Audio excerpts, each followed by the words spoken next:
questions in the chat box or in the question. So if you look over to your control panel, which is probably on the right side of your screen, you can see a little hand. You can either hit the hand if you have a question, or you can go directly to the question box and it'll come straight to me and I'll be happy to share it with our panelists or answer it myself. This is being recorded, so we will download the recording and put it on the TYR YouTube channel. You're welcome to share it or rewatch it as many times you'd love. And we also are hoping that we'll get some more subscribers too. So please feel free to subscribe to our channel. So today's conversation was inspired by some recent discussions that I've had with grantees and with some colleagues at ARHE and actually family members of students that are currently enrolled in collegiate recovery programs. And the conversation is framed around this idea of needing to provide a safe space on campus for those students who have chosen an abstinence-based lifestyle, but also remaining inclusive and providing students services that may be in various parts of the continuum. So I'm going to just kind of go over just a few things with everyone today before we jump into the discussion with our panelists. You know, hopefully you'll walk away from this conversation with a little bit more knowledge, definitely some more questions, I'm sure, but we just really want to keep the conversation going. We think that this is a very important topic. We want to make sure that we're pushing collegiate recovery experts and our coworkers and our colleagues to really provide the highest quality of services possible. So I think really at the core of the conversation, before we even jump into the how, is the what. What is recovery? And unfortunately, we don't have one definition of recovery that is available to everyone. So there's a couple of different ones out there that I pieced together that I really have found to be useful in the 10 years that I've been working in the field. And the first one, of course, is from SAMHSA. And it's been updated a little bit from its initial publication in 2013. And it says that recovery is a process of change through which individuals improve their health, wellness, live self-directed lives, and strive to reach their full potential. And I think there's some really key phrases in that particular definition, like the word process, the phrase process of change, reach their full potential. And I think those things can kind of really help frame the discussion today really well. Also, you know, if we're going to talk about recovery, we need to talk about the various cultures that are out there. And we hear lately, you know, this idea of multiple pathways to recovery. Well, if you break down the multiple pathways concept, it really just means that there's various pathways, there's various cultures that people choose to practice in their recovery. And one of the most prominent ones is the 12-step community.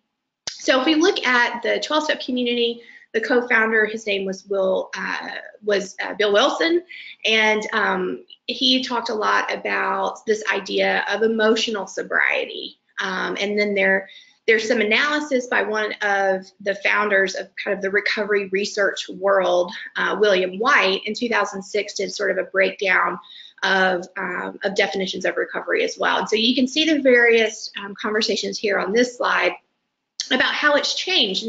And in the fourth bullet down, we see, you know, Bill White really pays attention to this idea that recovery has become a more broadened. There's a broadened vision of recovery that has really kind of transcended into this idea of a well-briety concept. And that is taken directly from Don Coyes, who has helped develop the Native American recovery advocacy movement.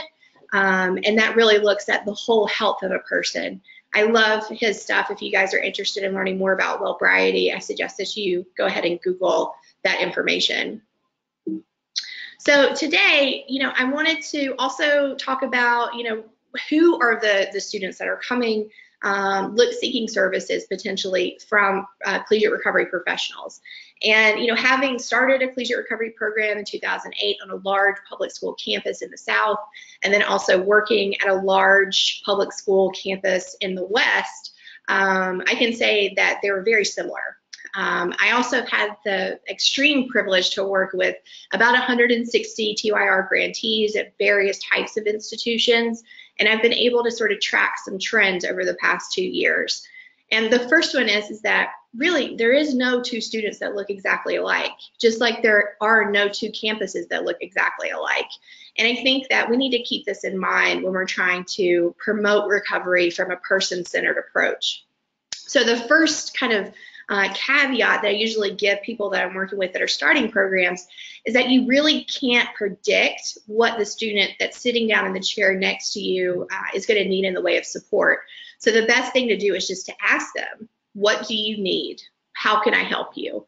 And for those of you that have been doing counseling, social work, these types of things, you know this already.